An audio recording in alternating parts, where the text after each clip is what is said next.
to the Republicans.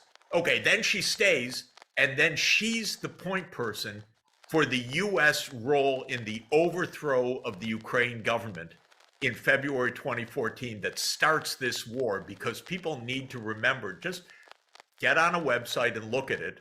Even they're admitting it. This war did start in 2022 with Russia's invasion. This war started in 2014 with the violent overthrow of the Ukraine government. And go listen to Nuland on tape several weeks before the overthrow, talking about who the next government would be in Ukraine. She's already plotting this with the U.S. ambassador to Ukraine, Jeffrey Piot, on a phone call that was intercepted. It's unbelievable. She was then Assistant Secretary of State for European Affairs.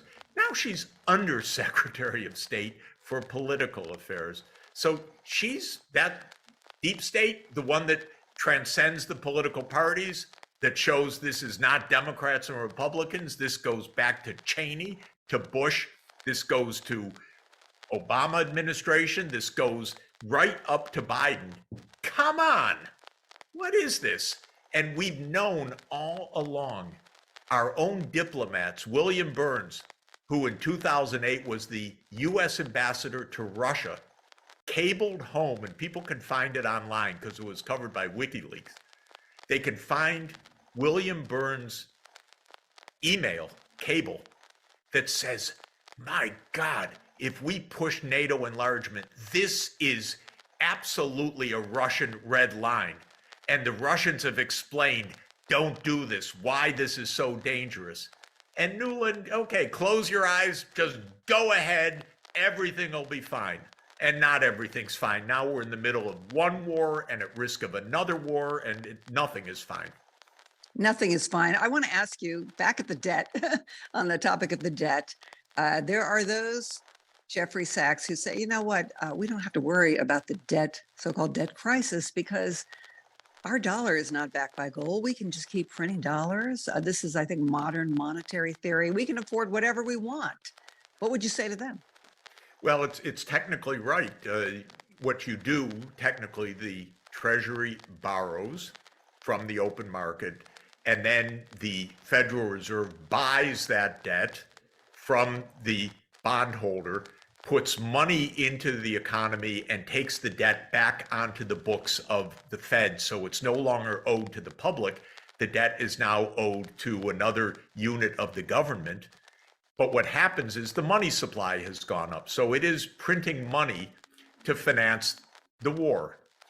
The problem with that is that, again, you can do it to an extent, but if you do it too much, you get inflation. And in 2021 and 2022, we had a blowout of the money supply. I've been a monetary economist for 43 years. I mentioned international.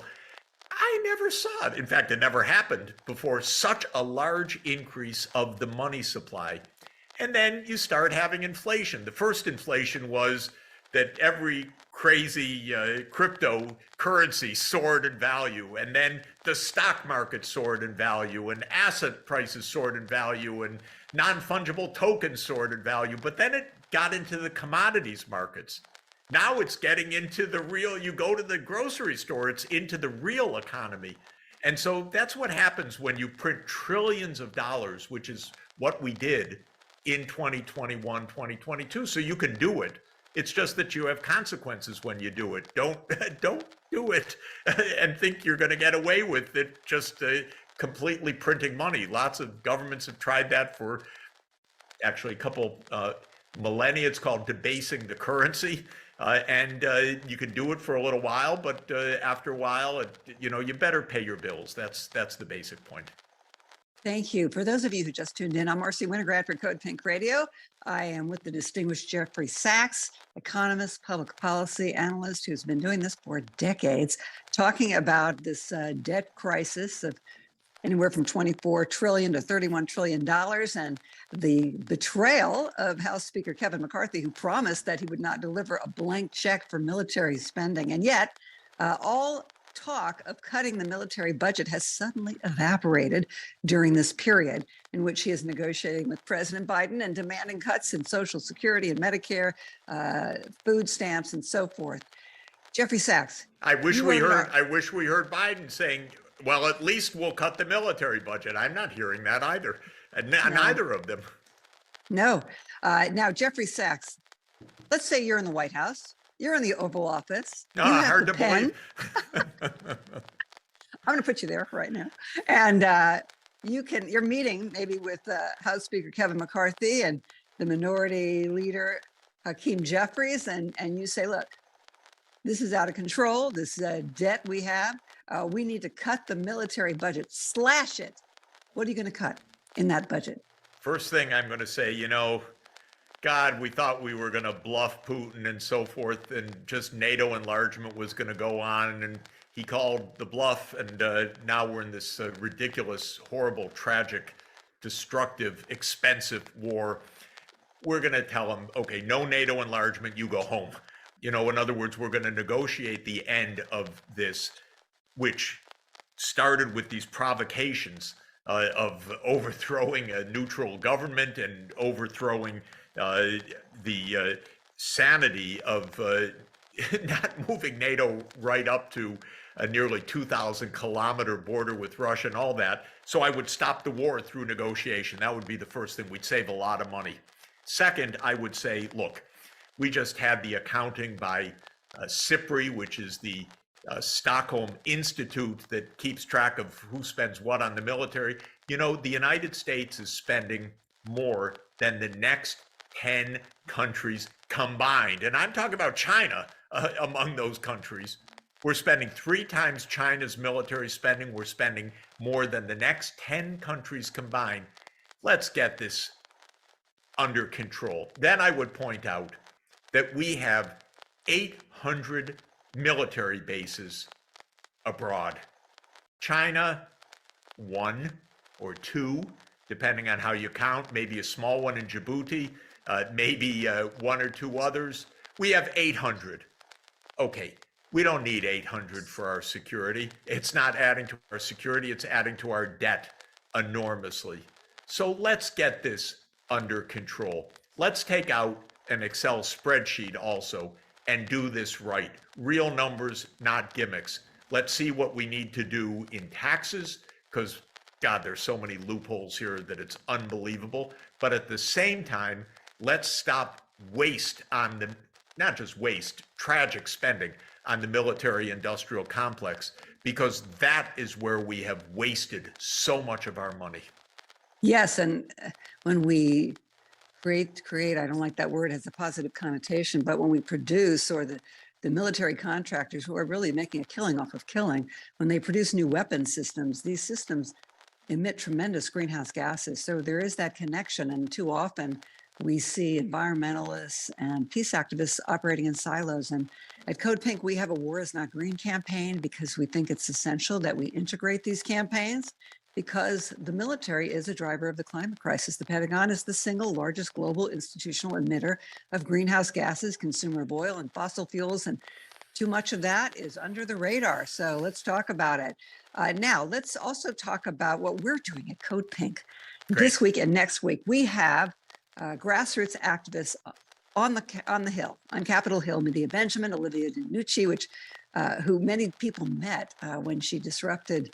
Well, she's disrupted a few times those powers that be that insist on all of this never-ending spending for the military, including Joe Biden. So anyway, they're going to be on Capitol Hill with others, visiting key lawmakers' offices and saying, look, this is our petition. Code Pink is a partner in the Peace in Ukraine Coalition, which represents over 100 organizations. We have a petition calling on Biden, Putin, and Zelensky to support a ceasefire and peace negotiations now.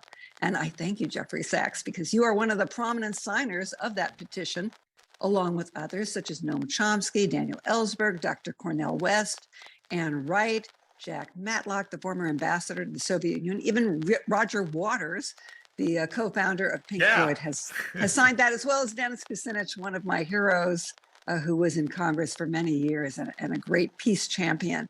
So we are taking this ceasefire petition not only to offices on Capitol Hill, but also fanning out across the country to deliver it to congressional offices, along with a full-page ad that ran in the New York Times last week. Thank you very much, Eisenhower Media Network. And this ad said, let the United States be a force for peace in the world instead of, well, I'm adding this now, instead of a force for war and destruction. There are those, however, Jeffrey Sachs, there are those who disagree with this call for a ceasefire. They think it's controversial. They say, no, we cannot have a ceasefire because then Russia, Putin would end up with this annexed territory in the Donbass and in Crimea. Whether that was an annexation or reunification is certainly up for debate. What would you say to them? I think it's really important to get to negotiations and to understand the roots of this war. This war came because we kept pushing NATO. And at the end of 2021, Putin put on the table, actually, you want to avoid war, here is a draft Russia-US security treaty. And it had several points, the most important of which is stop the NATO expansion. And you know what the White House said?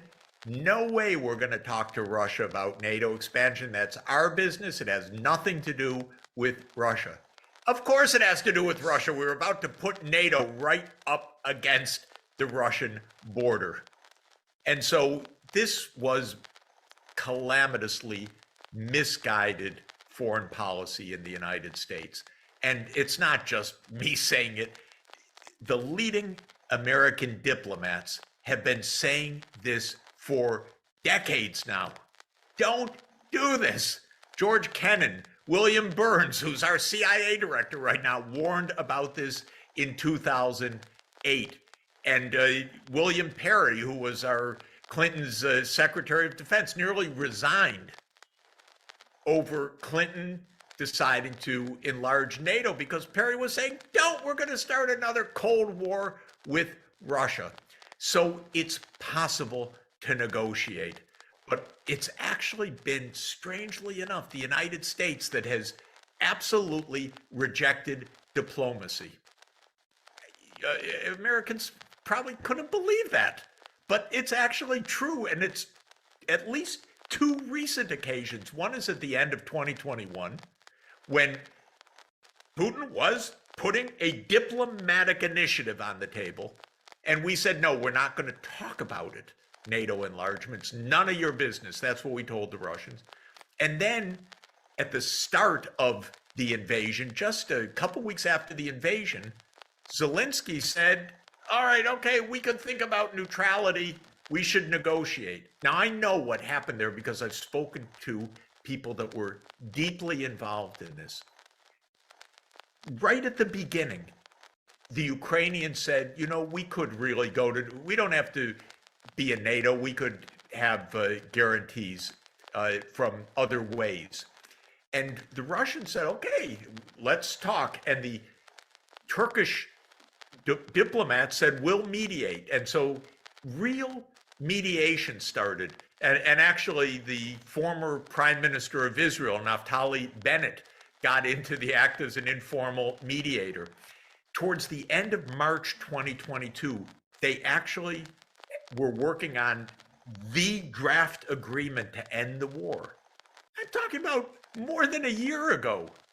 And the United States said no. The United States said no diplomacy.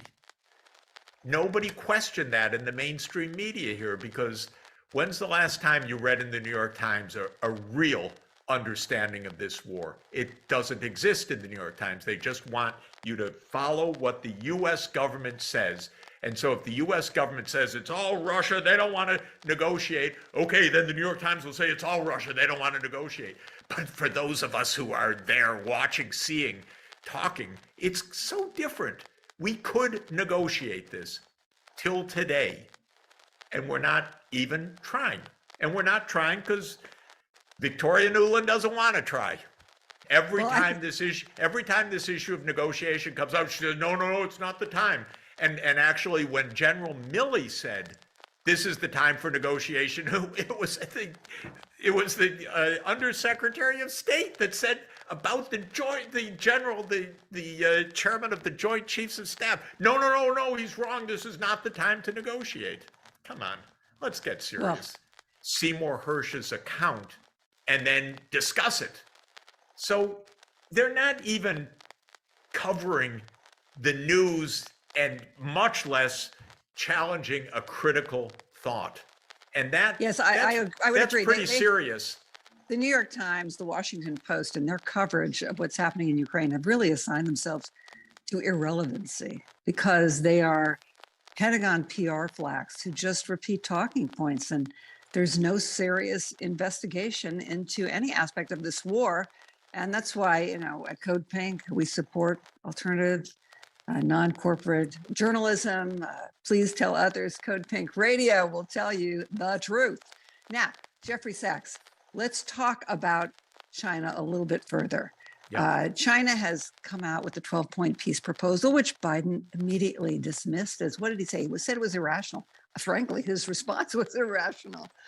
Meanwhile, we've had actual Code Pink members have met with representatives of China in Washington, D.C. to thank the Chinese government for coming up with this peace plan and for playing a peacemaker's role. I mean, whatever people think about China and whatever criticisms they have, I think we have to be very clear that China, as you mentioned, has maybe one or two overseas bases. It's not a threat militarily, and it is trying to play the role of peacemaker, not just in the Middle East, but also in Ukraine. Do you think that China, the global South, can make a difference here? I mean, because it's not just China, it's Mexico, it's Brazil, it's other countries too that are saying we need a ceasefire. We need it now because they know the security of not just Ukraine and Russia and the United States is at stake, but the security of the entire globe. First, I think people should understand a basic fact about China. China has not engaged in one overseas war in the last 40 years, while the United States has been engaged in non-stop wars. We keep pointing our finger at China. Look at how militaristic. We vastly outspend China on the military. We have surrounded China with military bases. We've been engaged in constant wars. We are trying right now to break the Chinese economy. And then we point our finger like the G7 did in this recent meeting in just a kind of a hate-filled, ignorant session. Look at how evil China is. Look at how evil China is. It's so low level for anyone who really follows this. I was actually myself in China last month. I've been to China so many times over the last 40 years. We're in a propaganda field right now of anti-China propaganda that has no basis in reality. And we're trying to create an enemy there so we can crush China because they're daring to achieve economic development. So this is the starting point. Now, in terms of China's peace plan, it has one crucial point. And it says that a peace agreement should respect the security interests of all parties. What does that mean? That's code for don't expand NATO, because Russia, understandably, regards that as a direct security threat. To have NATO weapons on Russia's 1,900 kilometer border with Ukraine is not what Russia would like. Just like we would not be thrilled with Russian bases in Mexico or in Canada or any place else nearby. That's what Russia's trying to tell us. China gets it. China just uses very Confucian, if I could say, very nice, orderly words, respect the security interests of all parties. And that means to the United States, would you understand what Russia has been saying to the US since Russia was independent December 1991. Don't enlarge NATO. And especially since 2008. My God, not to Georgia. Are you kidding? That's what they've been telling us. And China gets it. And that's why Biden immediately rejected it. Because this is a game. The game is Newland's game to expand NATO to Ukraine. I Okay? think a lot of people don't realize, Jeffrey Sachs, that this has been a long time coming, not just in terms of, beginning in 2004 with the greatest expansion of NATO, but also in 2020, we had NATO recognize Ukraine as what I call a de facto member with this interoperability agreement saying, we're going to integrate our armed forces. Now, what's the difference between being a de facto member of NATO and an official member of NATO? Well, it could be what you're talking about, bases. It could be nuclear weapons. People say, well, Ukraine gave up its nuclear weapons. First of all, they should all give them up, right? We should be pushing for the treaty on the prohibition of nuclear weapons, which NATO emphatically opposes. So NATO, and by the way, if I may just say that under the Nuclear Non-Proliferation Treaty, of which we are a major signatory, we are bound to nuclear disarmament, but we're not even trying right now. So we're not even honoring the treaties that we're in, much less joining the treaties that we ought to be joining. So this is a terrible thing. And by the way, that's a huge budget cost. That is hundreds of billions of dollars that we're spending on, quote, modernizing the nuclear weapons rather than negotiating nuclear disarmament. So that's another part to come back to the budget story of the past.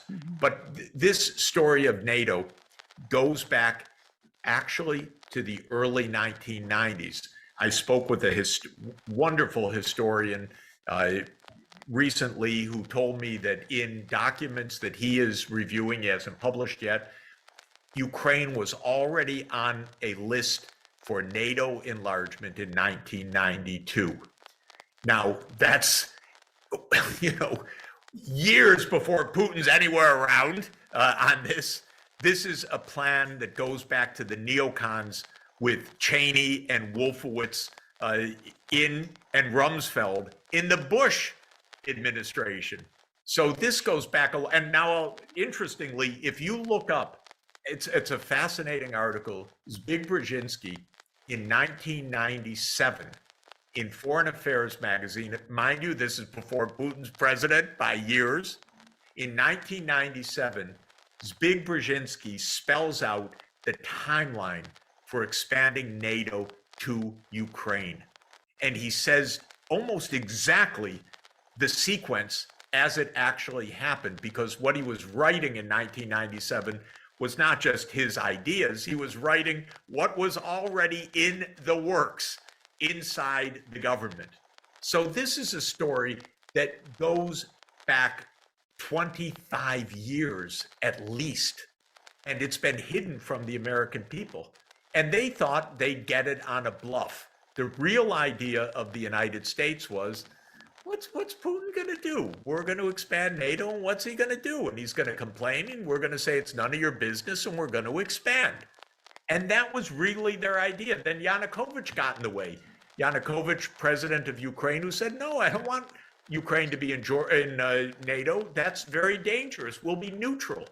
Well, the U.S. helped get rid of him. So this is a long, long story. None of it told honestly to the American people. And then if you say it now that this had something to do with the war, try to get it published in the New York Times. You can't.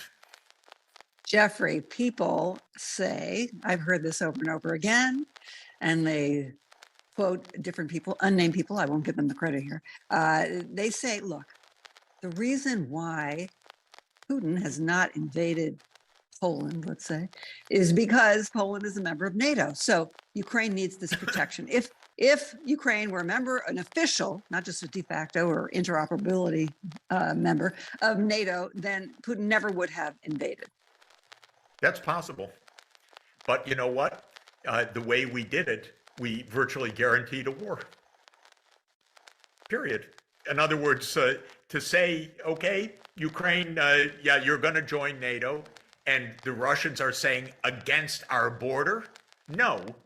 And then as this occurred, they said, you keep pushing this, we're going to have war. And the war started in 2014 because the safety for Ukraine was when Ukraine was saying, we don't even want it. Stop. Don't get us into the middle of this war between the two of you.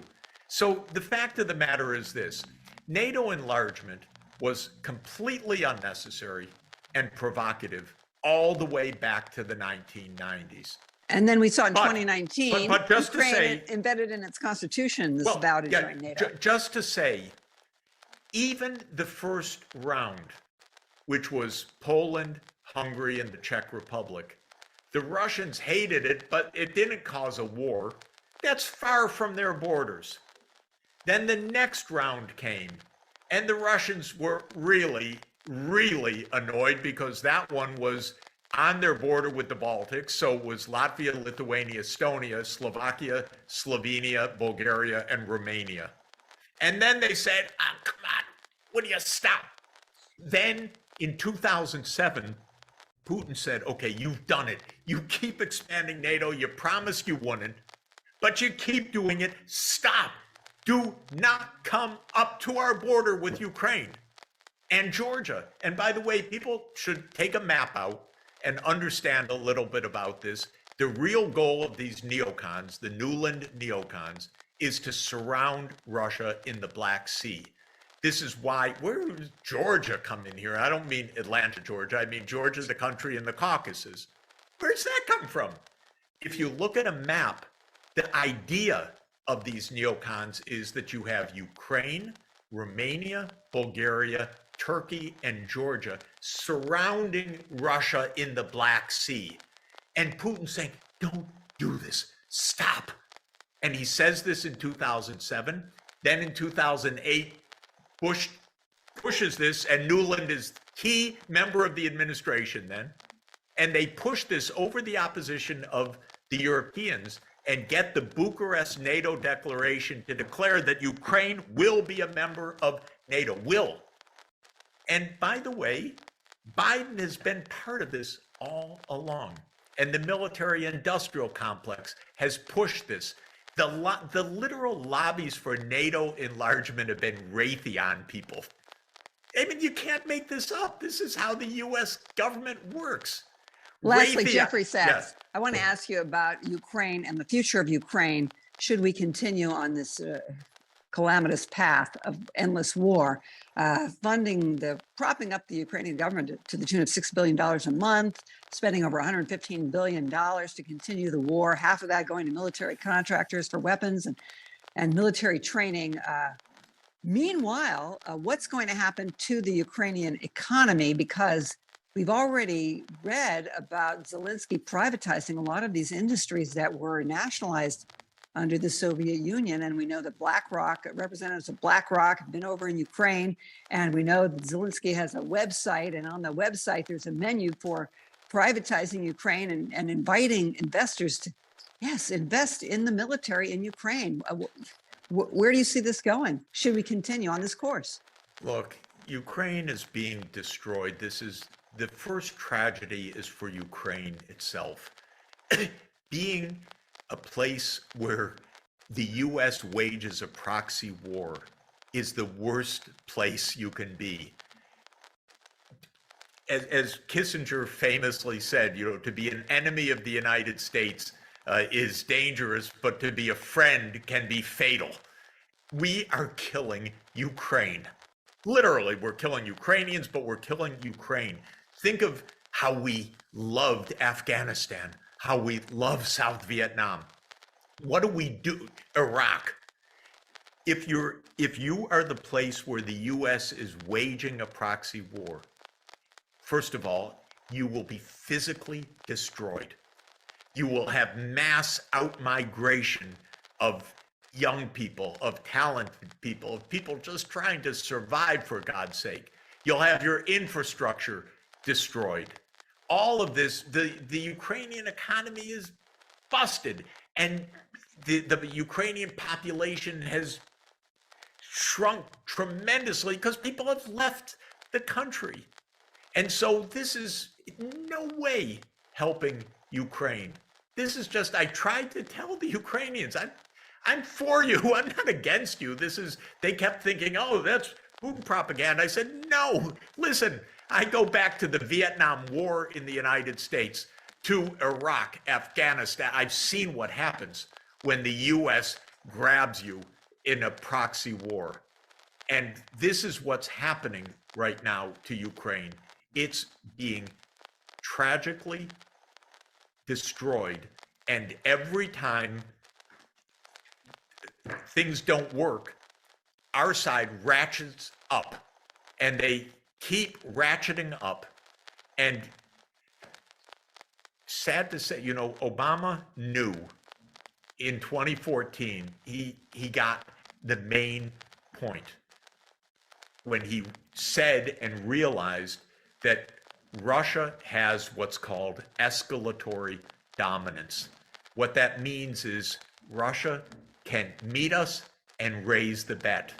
Because for Russia, this is existential. For us, it's another war. Okay, we're going to expand NATO here. We're going to expand NATO there. We're going to do whatever we want to do. For Russia, they view this as the essence of Russia's national security. They have 1,600 deployed nuclear weapons.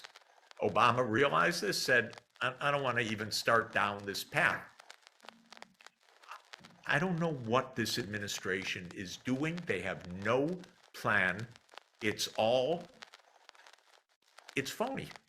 And phony in the sense that they have no route to success, but they're in it up to their necks right now. Worse than that, for Ukraine, they're in it above their heads. They're drowning in this violence. We've got to stop the fighting, because there is no military path to victory, because Russia can escalate, and can escalate to devastation. And we're told, oh, don't say that, don't mention nuclear weapons and so forth. You know what? Mention them. Understand. Yes, and I think I think we should also mention, Jeffrey Sachs, that the United States has a nuclear posture review. The Biden administration says we will use nuclear weapons first if our allies' interests are threatened. So, who's going to use them first, or will they be used? All of this is speculation, but it's frightening that we are escalating right now, training Ukrainians on F-16 fighter jets that could after they said again Russia. And again that they wouldn't do it, they keep taking the next step. It's time for the Newland administration really to step down so that we can have peace and have some sanity. In the world is diminished. There's no doubt that China is another option for countries. There's no doubt that most of the developing world does not want a US-led hegemony anyway, but it was living with one, or at least with the US intention of one. And the rise of China changes this fundamentally, because now the balance of power is much more dispersed. The BRICS countries have an output when measured in purchasing power prices that is even slightly larger than the G7 right now. Of course, the BRICS have many more people than the G7, so the per capita income in the G7 is much higher. But just the BRICS is a larger block, around 32% of world output, compared to 31% of world output of the G7. US-China tensions have been rising since 2014, and my view is that the US security state already around 2015 began to push for measures to, in the American mindset, contain China. I think there was a change of mindset around that time in the American political and security leadership that said China's continued rise is no longer in America's interest. And a series of measures have been implemented since 2015 that really aim to hinder China's economy and, according to the US, hinder China's military capacity, but I think it's more general than that. And those measures include, of course, trying to establish a Trans-Pacific partnership that would exclude China. Rather extraordinary in my mind, almost laughable to make a Pacific Basin trading system designed to exclude China, as if somehow the Chinese economy wasn't there and the 1.4 billion people of China were not there. Of course, the US is constructing new alliances like AUKUS, the Australia, UK, US grouping to base nuclear submarines in Australia, ostensibly to police the South China Sea. The US has imposed technology barriers on China, financial barriers on China. The US has targeted leading Chinese enterprises like Huawei and ZTE. The US is going after TikTok, and now it's going after the cloud services of Alibaba and other major tech companies in China. So why is it doing this? In my view, it is mainly a misguided and a dangerous approach to try to maintain US predominance over China. I think that it is both wrongly directed and almost sure to fail because China is a very successful society and successful economy with a lot of dynamism, with a lot of scientific and research capacity, with a lot of friends around the world. And the US idea of dominance is not very attractive to most of the world. Most of the world would like good relations with the US, but not a US that is dominant. I don't know of countries that are willing to make sacrifices for US dominance other than the close US allies. So when it comes to certainly Chile or Mercosur, Latin America more generally, or UNISUR, the goal for sure is to keep good, open trade relations and financial relations and technology relations with China, and to aim to do the same with the United States and with Europe. I don't think that there is any remotely sensible policy other than the South American countries saying, of course we trade with China normally, of course we're partners with China, but we're also partners with the US and Europe, and we see absolutely no reason to choose sides, and we don't want to be pushed to choose sides. I personally see nothing nefarious in any of China's initiatives, whether it's the Belt and Road Initiative or others, and I don't believe the Western press, which I regard as mostly propaganda, that the Belt and Road Initiative is a debt trap or Chinese companies are especially harmful to host countries and so forth.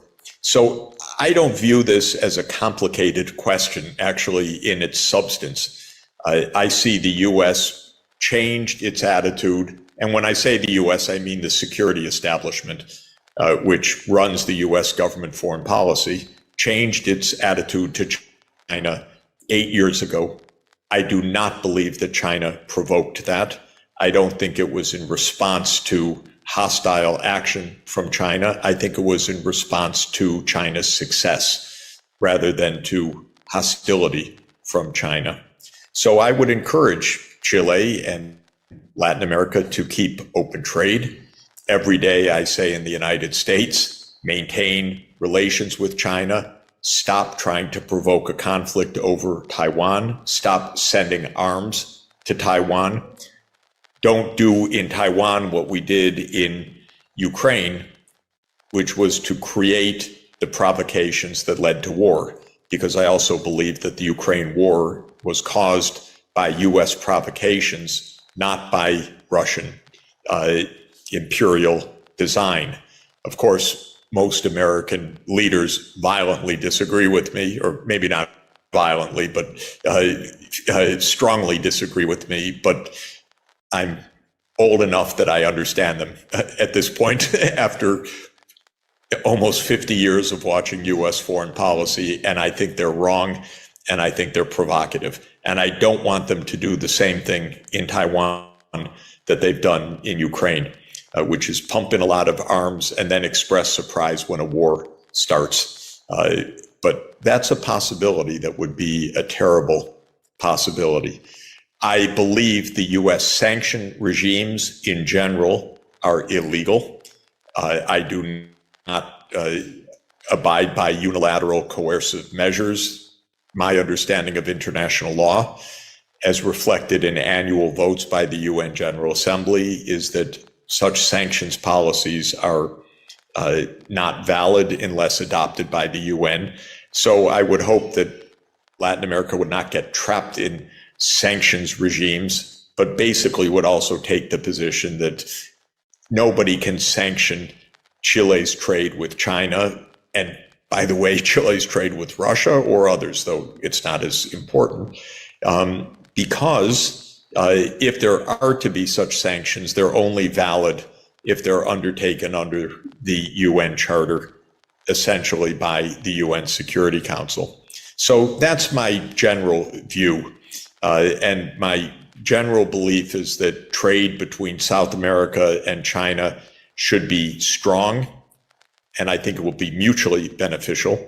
Latin America, of course, has a resource base which is very complementary to China's.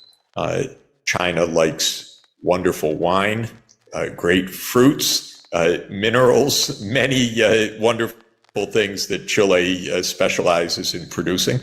It needs those things, and I think that it will trade and help enrich Chile doing so. At the same time, China has some excellent low-cost infrastructure technologies that I think can be a very great benefit for South America in terms of rolling out 5G, in terms of an integrated zero-carbon power system. China's very good at long-distance direct current high voltage transmission to build an integrated South America-wide zero carbon power system, which Chile could be a very important energy provider to such a system. And so I see many complementarities that are very strong, and hope that Latin America's and South America's trade, finance, diplomatic relations with China remain strong and dynamic. Maybe I'll just stop at that point. Has been raised by the New York Times in its editorials, in its opinion columns of the New York Times columnists like Tom Friedman and others, and in the invited op-eds. And you just can't get a word in otherwise. You can't tell that readership you were just describing in Manhattan, where I happen to live, what's really going on. So this is the frightening part. And we're also told, Glenn, which is pretty damn weird, don't worry about nuclear escalation. Don't be blackmailed by this. My advice is worry, and worry a lot. And if you have been around these issues for a while, and I have for decades, and I wrote a book about the aftermath of the Cuban Missile Crisis and Kennedy's successful quest to negotiate a partial nuclear test ban treaty with Nikita Khrushchev, you know, if you're not worried, you just don't get it, because you better be worried. And I'm very worried about this administration not getting it. You know, it was such a staple of Cold War culture, Cold War policy, that avoiding nuclear war was the single greatest priority as we were going around the world with these proxy conflicts against the Soviet Union. We managed never to directly engage them militarily.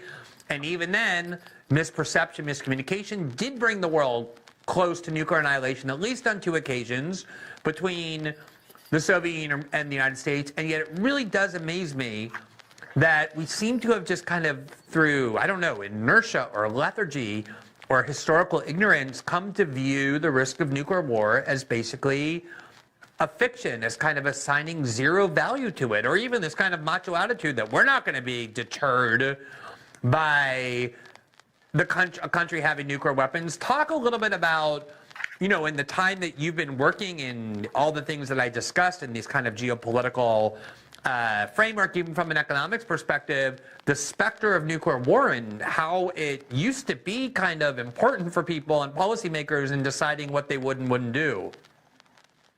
There was one moment when Biden was caught on tape saying, we're on a path to Armageddon. This is, I think it was the fall of 2021, if I remember. No, 2022. 2022. Yeah, sorry, yeah. I'm sorry, 2022. Excuse me. And he was excoriated by the press the next day, rather than anybody reflecting. Oh my God, the president of the United States is saying this. He was excoriated. How dare he say this? He let a tiny glimmer of the truth in. And then, of course, the whole idea was shut that up. Don't talk about that. Well, anyone that knows some history, and by the way, if you want to know some history, the most wonderful book written about this by a great historian is a book called Gambling with Armageddon by a late, great historian, Martin Sherwin, who wrote about the Cuban Missile Crisis and the whole atomic age, in fact. And the book is terrifying because we came so close 60 years ago, actually 61 years ago now, to nuclear annihilation. And almost every one of Kennedy's aides would have pushed us to that. We fortunately had a president who had the sense to avoid the ultimate disaster, but almost none of his aides had that sense. And what Sherwin recalls and what we've learned from Dan Ellsberg and from so many others is how close we've come and how easy it is to come close because there's so many stupid people in our government. Believe me, this is something I can tell you absolutely. People who don't think, who are extraordinarily lacking in basic common sense, who believe that power is the only coin of the realm, who believe you really do have to be tough on whatever it is, and nuclear war will see them down. And all of this is extraordinarily reckless, and we're really in it now. And it's, of course, not just Ukraine. It's Nancy Pelosi flying to Taiwan. It's us doing whatever we can to humiliate China. It's having an absurd G7 meeting last week in Hiroshima, of all places, that the U.S., of course, bombed with the first nuclear atomic bomb, spending the whole G7, in essence, to attack China and Russia. They think it plays politics. They think it's a game. It's extraordinarily reckless and extraordinarily dangerous and extraordinarily predictable what's going on. Yeah. Because the real diplomats inside the U.S. have been warning about this for decades. We're only finding some of it out by WikiLeaks and by disclosures such as Bill Burns, their CIA director, who was in 2008 the U.S. ambassador to Russia, and he sent a memo that everybody should read. For because in Condoleezza Rice. 2008, yeah, he explained, my God, this NATO enlargement business is absolutely dangerous. And of course, George Kennan a decade earlier, and George Kennan was absolutely brilliant and understood already in the 50s how we could have gotten out of the Cold War.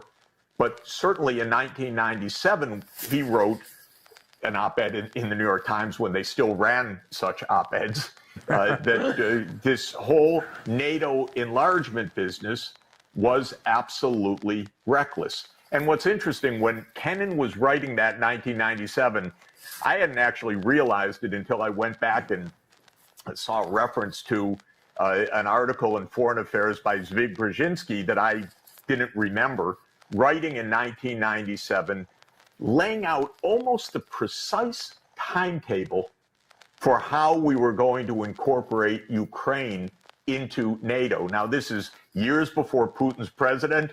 This is when we're not having any war with Russia. People tell me, oh, yeah, well, they have to be in NATO. Look at Putin, madman.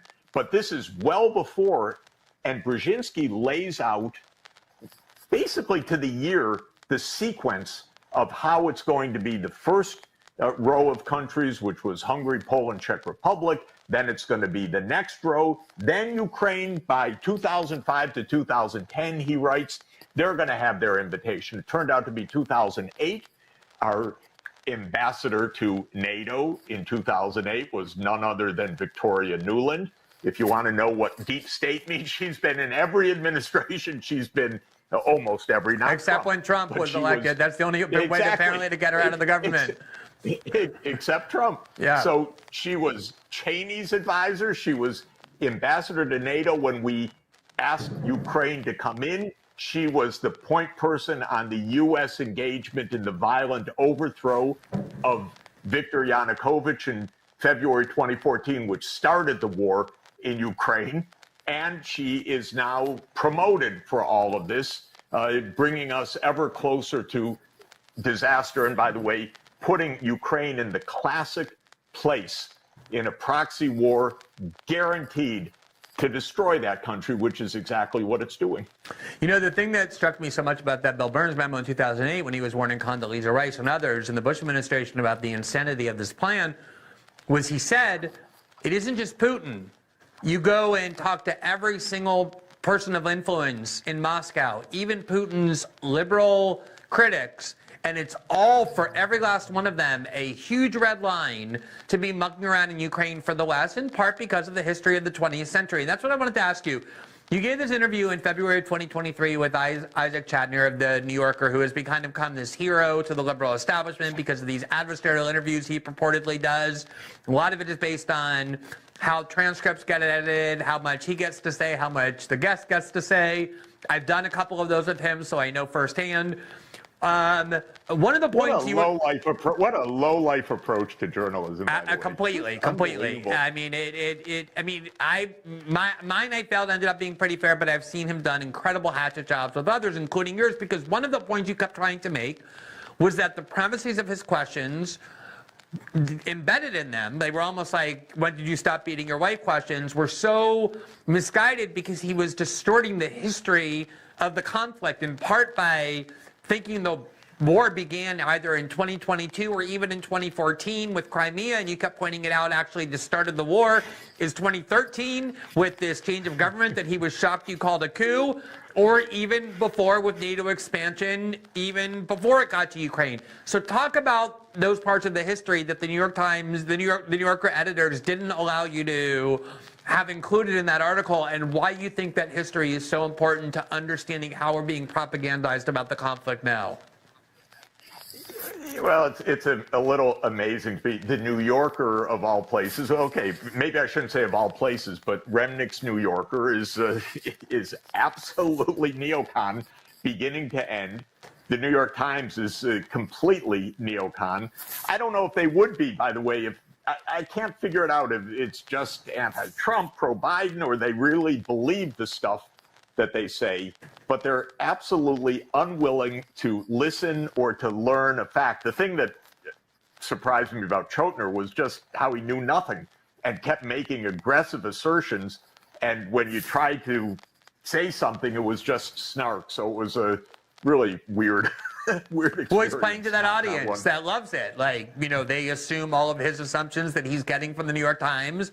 That's the full extent of their worldview. You kept trying to inject an alternative historical understanding, but it never made it into the article, which is why I'd love for you to offer it now about the importance of 2013 and that change of government, and even kind of going back to when NATO started expanding after the reunification of Germany eastward toward the Soviet or toward Russia.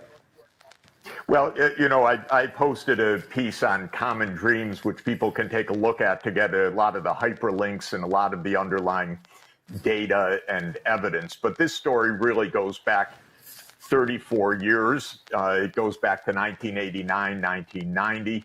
The U.S.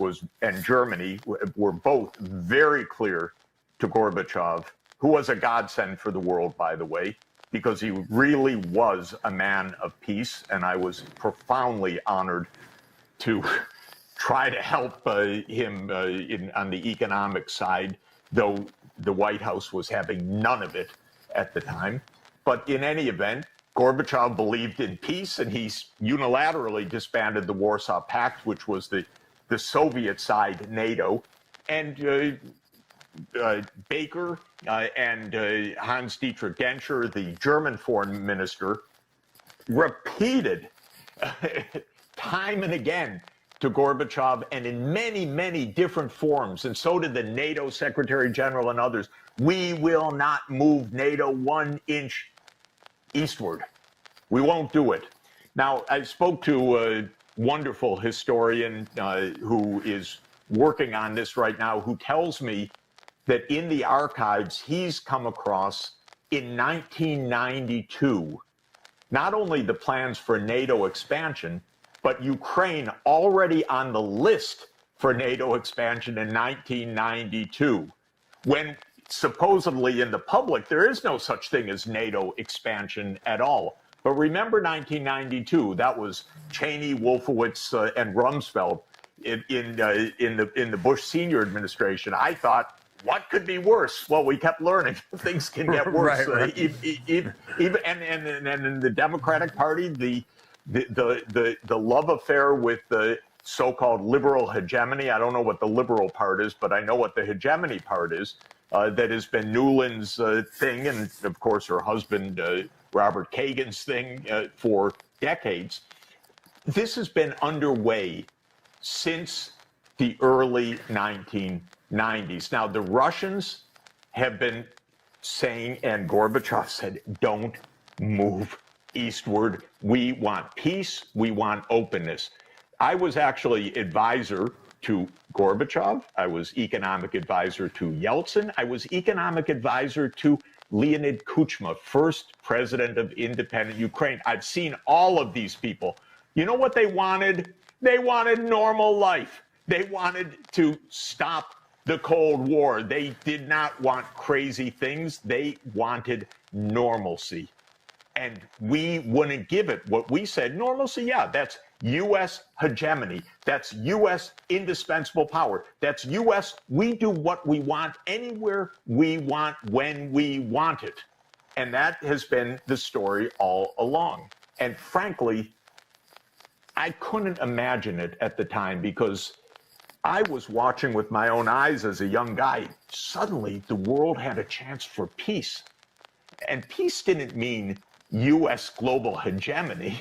Peace meant normal cooperation, but we couldn't accept the deal of just being normal and cooperative. We had to say, now we lead on everything. And that's been the story since the beginning. Now, there are many steps to it.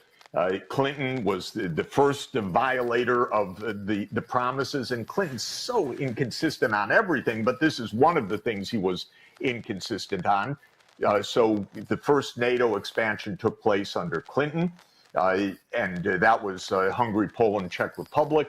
The next NATO expansion, 7 countries by Bush Jr. in 2004, Latvia, Lithuania, Estonia, Romania, and Bulgaria on the Black Sea. So you had the Baltic states, you had Romania and Bulgaria. You're starting to, right up against Russia. Slovakia and Slovenia. Now, Putin says in 2007, stop already, stop. He says it in a famous speech at the Munich Security Conference in 2007. We don't listen at all. 2008, Bush says NATO is going to enlarge to Ukraine. The European leaders, by the way, were aghast. And one of the European top leaders at the time called me, said, what is your president doing? Of course, European leaders don't say any of this publicly, But they say privately, this is crazy. This is so dangerous. But of course, they were quiet. Bush pushed this through in 2008. Then there was a reprieve for Ukraine. The reprieve was that the president, Viktor Yanukovych, said, look, we're in between two giants. We don't want to be smashed in the middle. We take neutrality. But neutrality was a red flag for Victoria Nuland and her friends.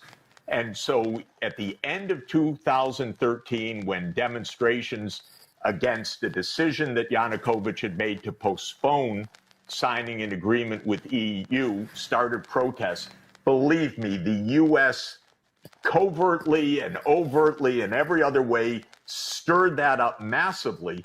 But in January and February 2014, they supported a violent insurrection that overthrew Yanukovych. And of course, notoriously, Nuland was caught on tape, something we don't talk about, but anyone go listen to it. She picked the next leader. She picked the new leader.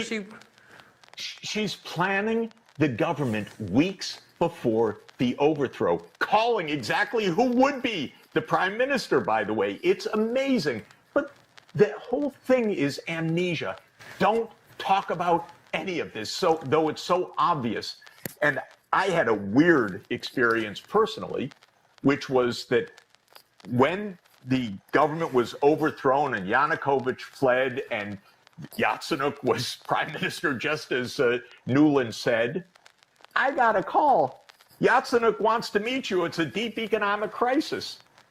Okay, I actually respond to those things when a government says we're in a very deep financial crisis. So I flew to Kiev. And I had an NGO brag to me about the role they played in the overthrow.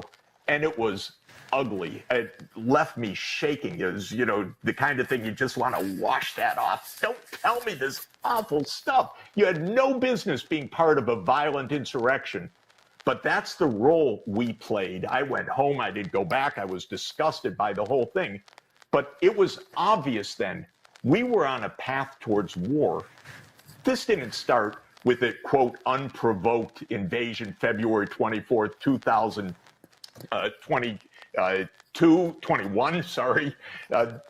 22, excuse me. This started in February 2014, and it started with the U.S. participation in a coup.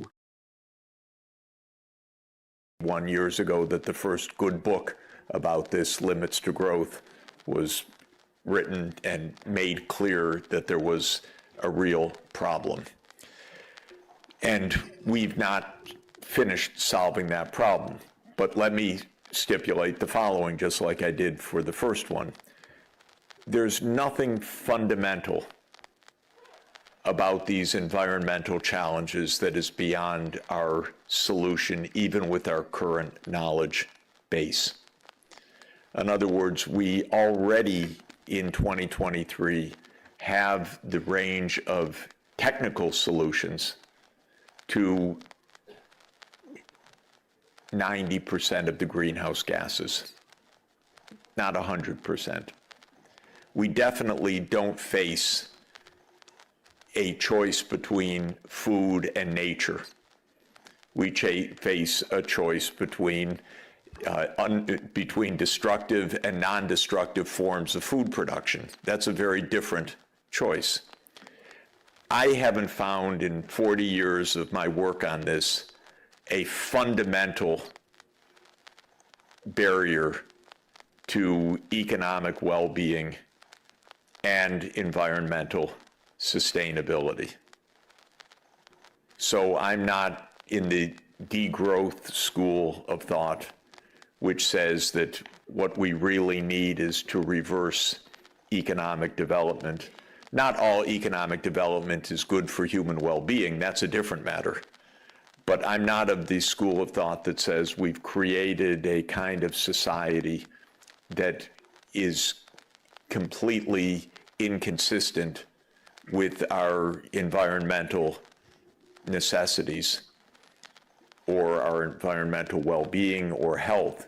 What we have is a very flawed economic system, legal system, regulatory system, incentive structure, so that we adopt or continue with technologies that are very ill-advised and do lots of stupid things because it's possible to make money off of those stupid things, rather than do the things that we should be doing. And I've not seen in all of my experience any calculations that show me that that doing the right things is beyond our reach, beyond our budget, beyond our economic means.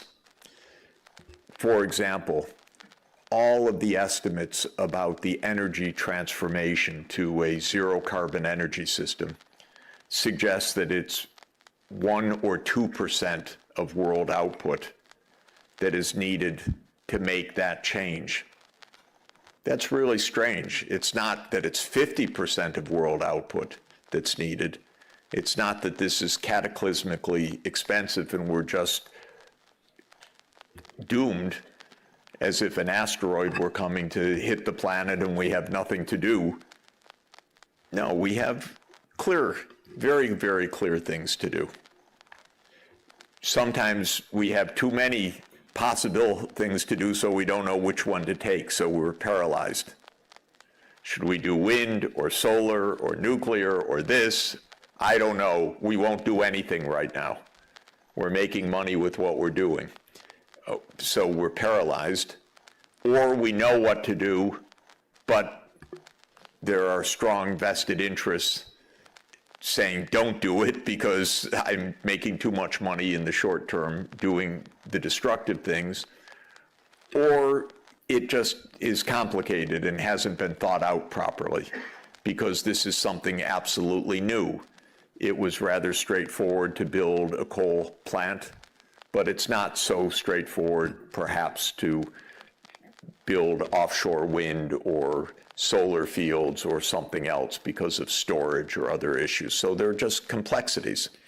But that's the second big category of challenge that we face, which is this economic, environmental collision course, which again needs analysis and then needs to ask, how deep is the problem? And for me, and how solvable is the problem? So the climate crisis is very deep, but it's also rather solvable. And there are some puzzles, definitely. What should big ocean tankers run on? Should it be hydrogen fuel cells? Should it be ammonia? Should it be hydrogen combustion?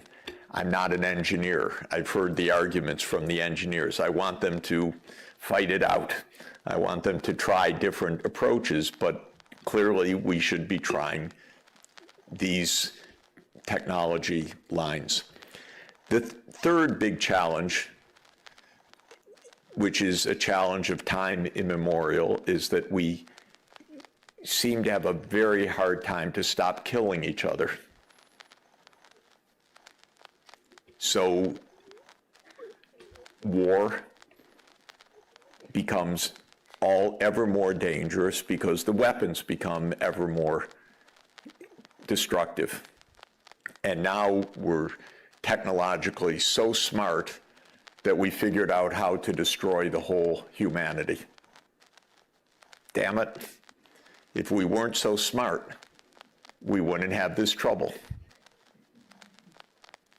But a few geniuses figured out you could make nuclear fission work to make a bomb.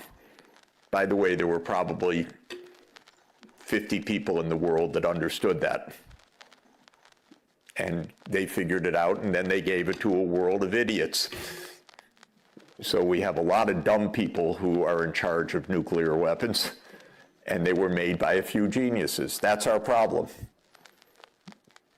So this is our third issue, which is how to stay peaceful and cooperative. To my mind, these are the three big issues that we face, which is how to be fair and decent to people who are suffering, how to make sure that we're not self-destructive, because our economic system is actually a complicated set of incentives that doesn't get things right. And there's no magic in how we have organized our economic life to handle issues like greenhouse gases, which weren't in Adam Smith's Wealth of Nations and are not part of the things that a free market can solve, and so forth. And the third is this interminable problem that if you read human history, we've been fighting with each other most of the time. But there are also glimmers of hope that there are long periods of peace, and we also have institutions for peace, just like we have institutions for war. One of the things that makes me quite optimistic about China's rise is that China has been much more peaceful in its history than just about any other region of the world. And the amount of interstate war of China over the last 2,000 years is actually quite low. It's basically been wars of pastoralists coming from the north and sedentary farmers trying to fight them off. And that's been most of China's wars for 2,000 years. If you look at Europe's wars, it was just kill each other across the divide for 1,000 years, nonstop. So China at least has a peaceful tradition, and I think it fits actually with this idea of harmonious society, with the idea of global civilizations and so forth. I'm quite an optimist, I have to say, about that, because I think it actually there's a deep rootedness. So that's all we have to do. End poverty, protect the environment, stop killing with each other. All right? So, thank you. No, okay. So what do we do?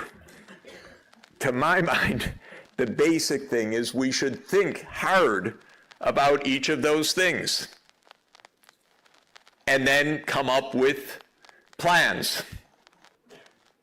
That's the most basic idea. That sounds so dumb. Why am I saying that after 40 years? Don't I have anything more intelligent to say? And the thing is that the way that our social systems work is not to think and then solve these things. And that's very interesting. Our economic system is designed around a different principle, which is let people do what they want, get rich, go find your job, go buy what you want, but not solve problems. So in economic land, it's not oriented towards solving problems. It's oriented towards doing your thing. Businesses are supposed to go make profits, and we're supposed to be good consumers, and we're supposed to be smart in the job that we pursue. But at least in market economics, which became the dominant ideology of the Anglo-Saxon world and then the world, it isn't to solve problems, it's go do your thing. So don't expect the answers to these problems to come from the economic sphere or from the business community. It's not their job. Their job is to run a business. It's to make money. So that's problem number one, that we don't think in the economic sphere about end goals. We're supposed to just do our thing. And then politicians. In most politics, it's not about solving problems. It's about maintaining power. And that's even the goal. And you have experts on maintaining power. All the politicians have little Machiavellis around them, handing them, this is what you need to do to stay in power. And that's your goal. And so politics, at least in my country, has very little to do with any goals. I don't know what any American goals are. We have no goals. We have some heroes, our founding fathers. We love the Constitution. We like the July 4th Independence Day, but we have no goals. And even when I hear Dr. Zhao talk about China's goals, you could not have that in the United States, stating those goals. Because that's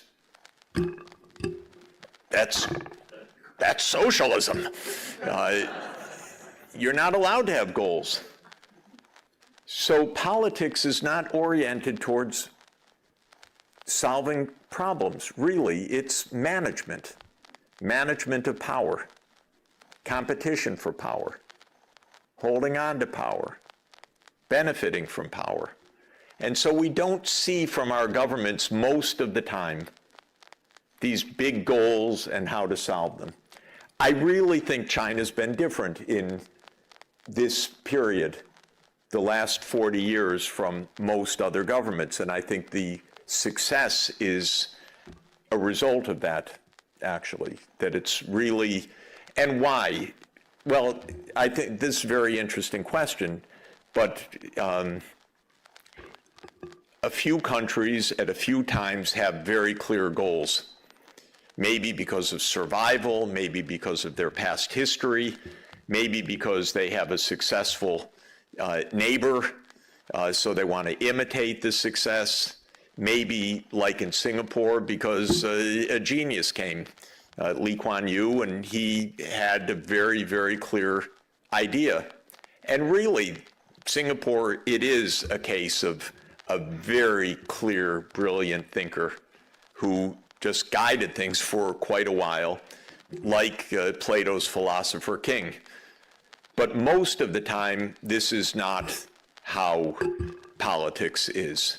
So we don't see a lot of this problem solving coming from governments.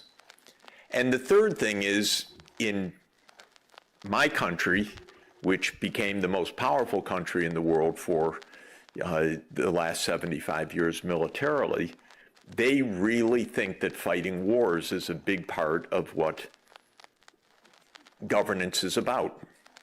They're crazy and dangerous and could get us all killed. So that third category of just peaceful cooperation does not come easily. Every day we read something hateful about China in the American newspapers now. Every single day. I just read today, China has the Global Civilizations Initiative. Wonderful. You talked about it. Today I just read, this is terrible. This is, China's out to take over the world through this. Now, honestly, this is a mindset that is very, very deep, probably ingrained evolutionarily in us also, because there probably was a time when whoever could control the next water hole survived, and whoever didn't survive, and it was us or them. And that's not how the world is right now. It's not us or them. We don't need to take over any other place to have well-being, period. There's no crisis of living room. There is only the crisis of understanding, don't kill the other side. Okay, so what do we do? Again, just to conclude, we need to think clearly. Excuse me. That's a technical term about American politics. So we need really to put serious ideas forward in detail. And that's the purpose of what we're after. And two specific pathways that we're really focusing on right now is, one is the energy transition, because there's only a quarter century and an energy system's really complicated. You have to have a power grid. We have to convert all the vehicles to electric or to hydrogen or to some other non-emitting source. The building sector has to be far more efficient. Industry emits a lot of greenhouse gases, deforestation. In other words, all of the getting to net zero is quite a complicated challenge with lots of moving parts, and it's a lot of money. Not more than an energy system costs, but an energy system is trillions of dollars a year, and so it's worth getting right. So that's the first of the pathways. And the second is the land use and ocean use, because we're really so close to destroying everything irreversibly. When the species is lost, it's never coming back. And when the ecosystems are degraded, many of them never return. And if we pass climate thresholds, we're just going to spend the next century in disaster of calamitous sea level rises, storms, heat waves, and so on. So we're very close to that. So those are the two main pathways that we are really focusing on: the biological and its association with food production and with other agricultural production. And for this region, that's central, because this is a biodiversity Garden of Eden, and also a biodiversity threatened region intensively. All this beauty, and it's being torn down. And it can happen so fast because economies are very, very large right now, and demands. China could deforest this country just by its demands for tropical hardwoods without a problem, unless you take care. So those are the two areas that we really want to focus on. And the final point that I want to say is, again, about this third category of cooperation. It happens that when you look technically at an energy program or at a ecosystem program, no country can do this by itself. Nothing can be done other than at the local level, but plans need to be transnational without question. So there's a lot of local action, but they have to be part of a broader framework. And that's why this is an ASEAN workshop, because ASEAN countries are not only together on the map and not only physical neighbors, but have work to do together, because ASEAN countries cannot achieve their goals without working together. And so we need to do this at a transnational planning level. That's hard, because there are no elected transnational officials anywhere. All transnational organizations are weak, because none of them has an army. None of them has political leaders. We're organized at the national level in the world. That's where the physical force lies. And that's where the politics generally lies. And yet we have global and regional problems that need addressing urgently. The Mekong is not going to be saved one country at a time. It's going to be saved by China, Laos, PDR, Cambodia, Vietnam working together. Without question, there's no way to do that one country at a time. It's got to be done in the watershed. The energy system for Malaysia absolutely needs to be integrated with the rest of the region. And those regional institutions are weak politically and organizationally, and they need to be strengthened considerably. And then the question of what region is the right region for this. We're dealing with ASEAN because it's crucial, established regional entity. But I said yesterday, and I'll say it again, I think for the energy sector, RCEP is even more appropriate. That's adding in ASEAN plus China, Japan, Korea, Australia, and New Zealand. The United States would have a fit, by the way. I'll be done in 1 minute. The US would have a fit. You're cooperating with China? Well, my strong advice to you is cooperate with China closely. And my strong advice to Australia is don't build a submarine base, cooperate with China. And let's not waste money on nuclear submarines right now and raise the tension more. So my own advice is that broader group, and I hope India joins that group, and then we've got a lot of the world together in a way that could actually solve the problems.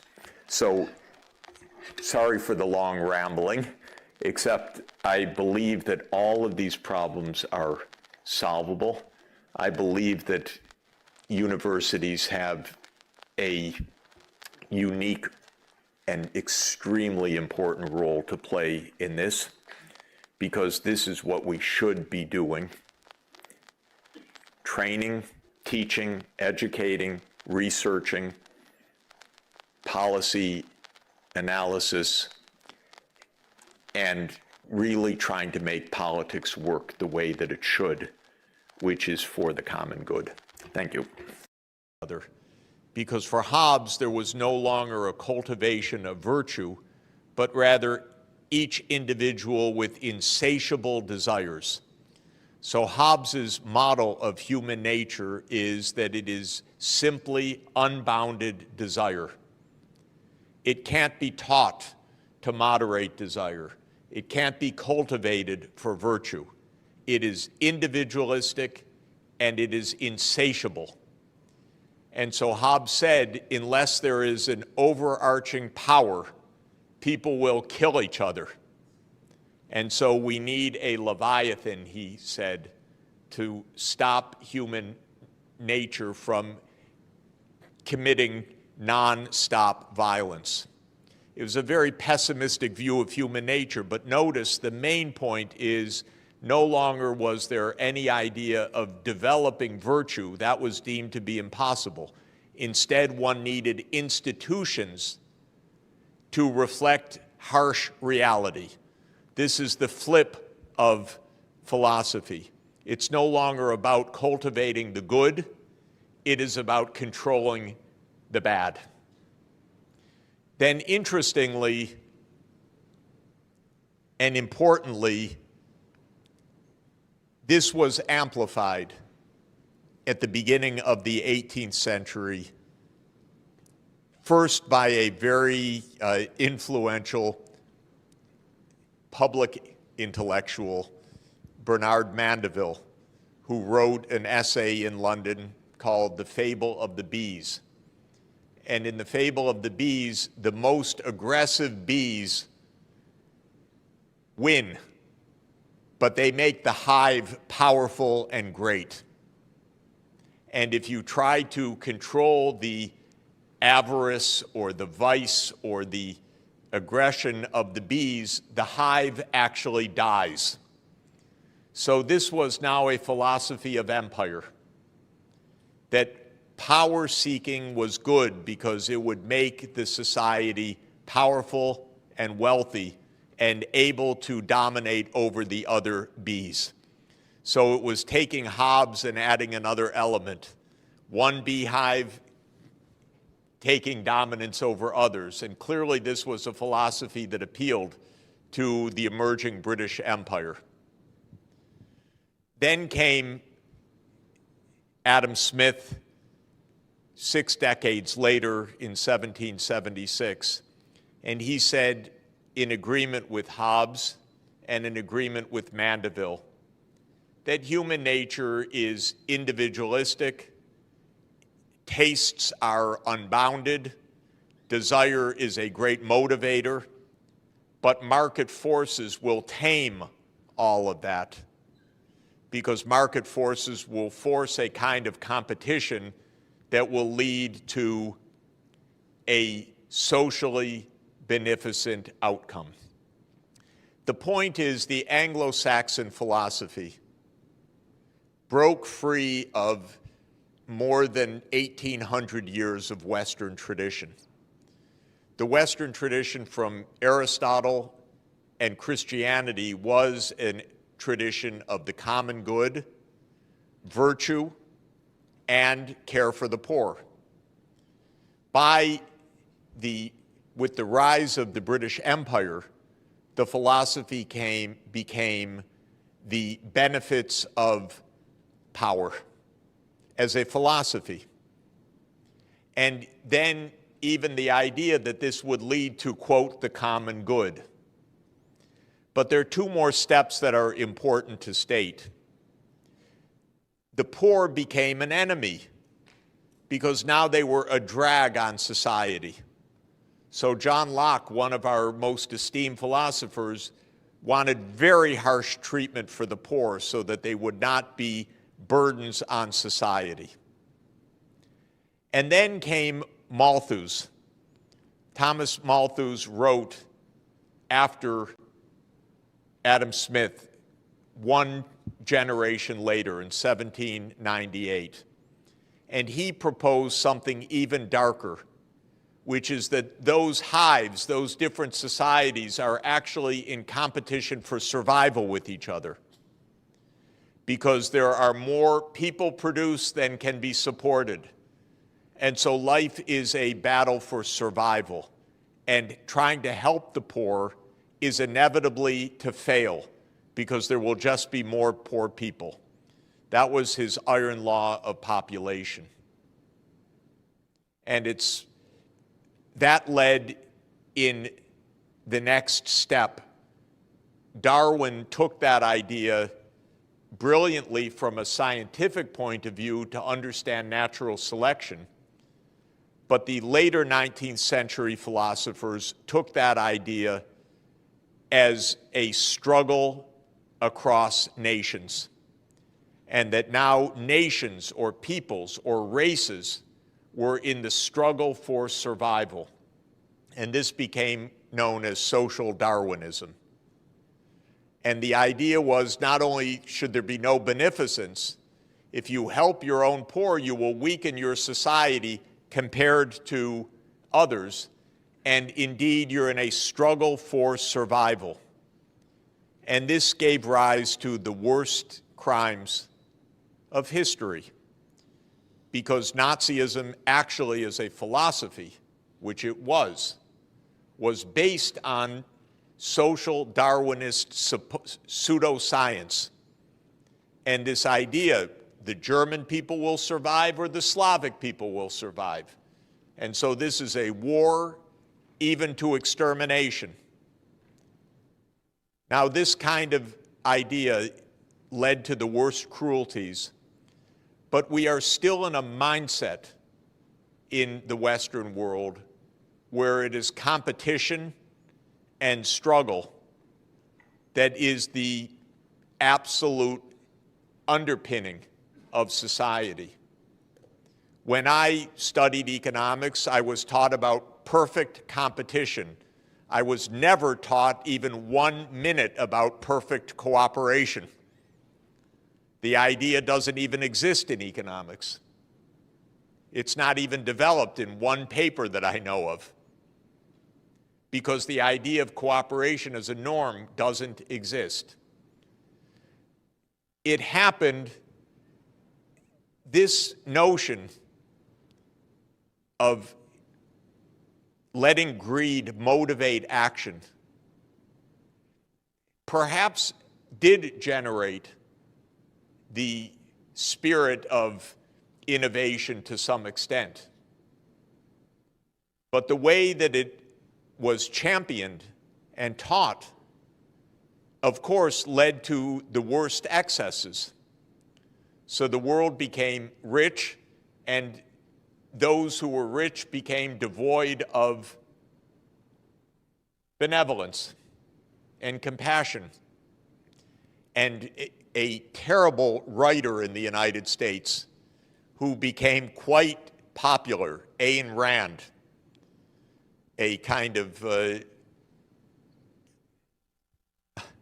popular philosopher among young people and among many politicians, wrote a famous essay about the virtues of selfishness.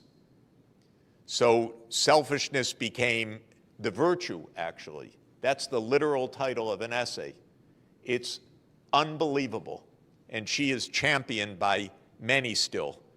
These novels are unbearable to read, but they are part of our philosophy. So I went on too long, I know, because the sign told me to stop 5 minutes ago.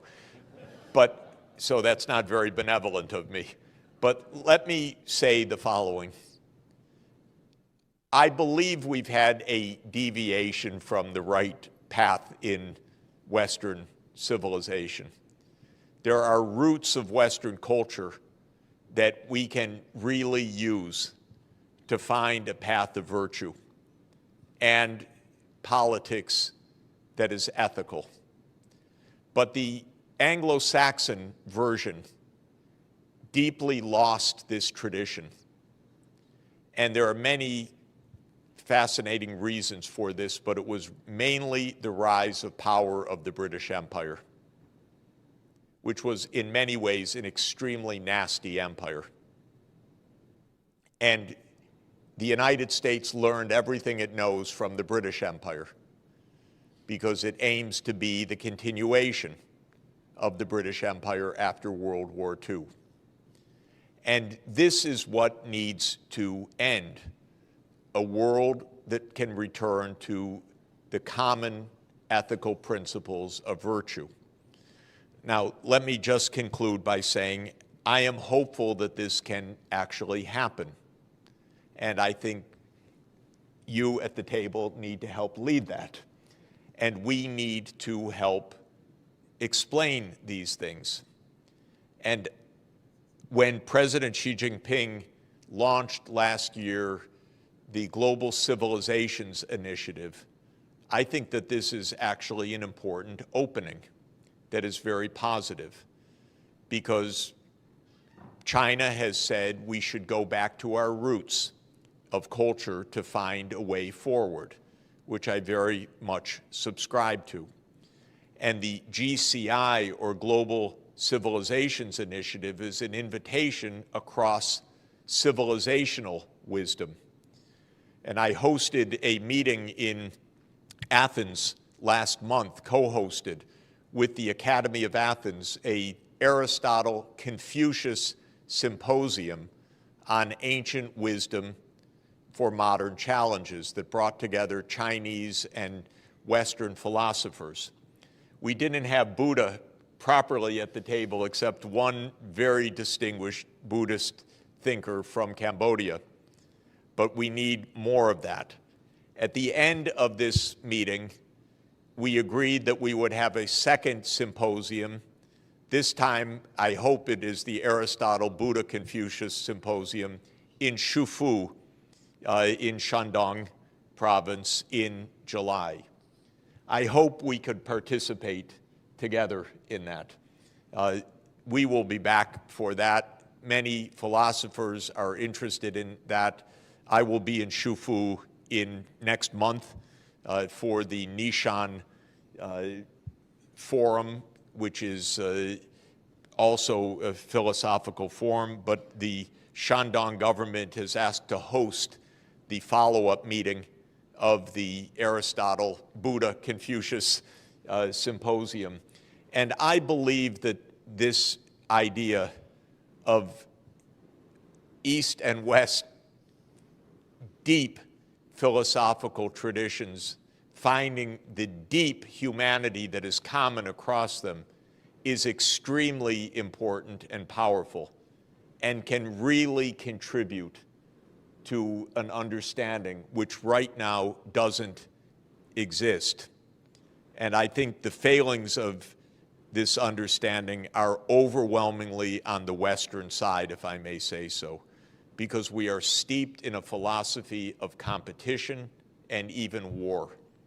And this mindset is taken as given, but it is actually a recent phenomenon. It is an imperial phenomenon, and it needs to be put aside. So I believe that this actually can be done. Can I have 2 more minutes?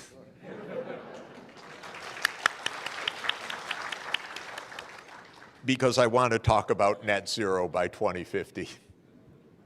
And first to say how much I admire what Dr. Shaw proposed, and is the book in English also, or in Chinese? Okay, we're going to have to get me an English translation somehow, if we can. But I'm very eager also to read your forthcoming paper. Let me add a couple of things that I think are central, but I think they're already exactly in your climate club idea. It is not possible to reach net zero one country at a time, least of all for an island. We need an interconnected energy system, region by region, because if you are tapping renewable energy, it's intermittent. So it's sunny here or windy here. This needs interconnection. And East Asia should be interconnected in a common grid. There is a mainland China program called GuideCo, Cooperation Organization, that is the China State Grid engineers who are doing analytical work on interconnecting regional grids for Africa, for South America, for North America, for Europe, and for Asia. This is very important work. Taiwan should be connected to the mainland in a power grid. And the mainland should be connected with Mongolia, and it should be connected with the ASEAN countries, and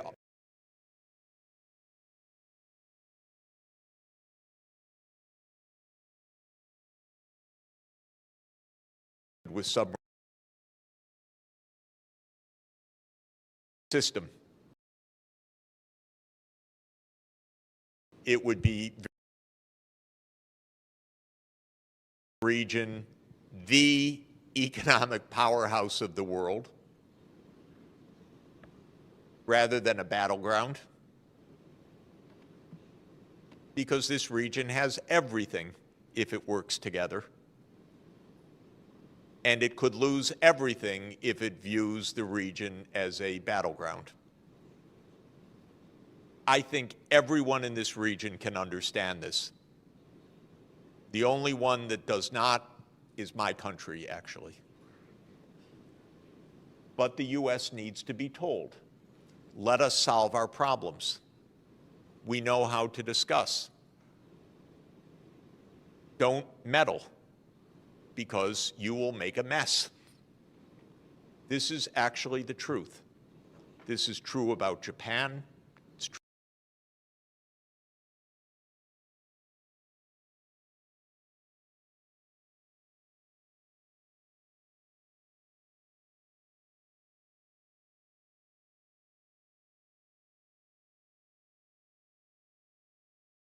of zero carbon energy and all the cooperation that would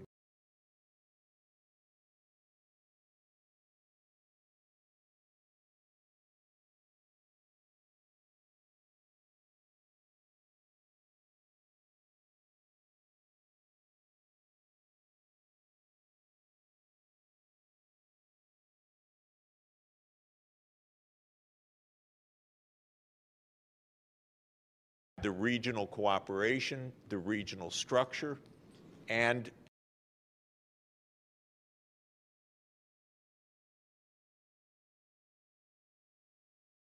pose and probably roadmaps that show the physical interconnectedness, what technologies, where as I've been saying,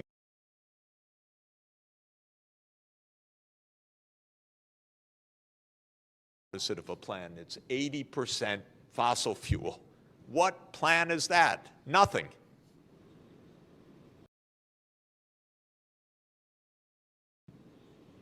Please, don't encourage them. So show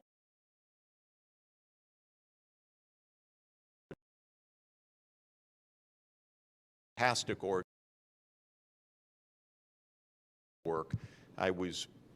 Sonia and I were just in Beijing with them a couple of days ago. We'll come back for a meeting that they're hosting on September 26th for a worldwide meeting on energy interconnections. I think that this is really absolutely at the core. So I agree with everything that you said, and I think that it's absolutely the way forward. And in that polycentric world, there's a concept which I find very useful. It's a concept adopted by the European Union, but a concept that actually started with the Roman Catholic Church, and that is the concept of subsidiarity, which is that we need governance at all levels. So we need global governance, regional governance, national governance, local governance. You put each problem at the lowest level possible, closest to the people, where it can be solved, but not below the level at which it can be solved. So the power grid cannot be solved at the national level. It must be solved at the regional level. The targets for decarbonization must be solved at the global level, and so forth. And the idea of subsidiarity is that we have this multiple levels. We have global governance. We have a global government that can do certain things and not other things. We have regional government. We have national government. We have local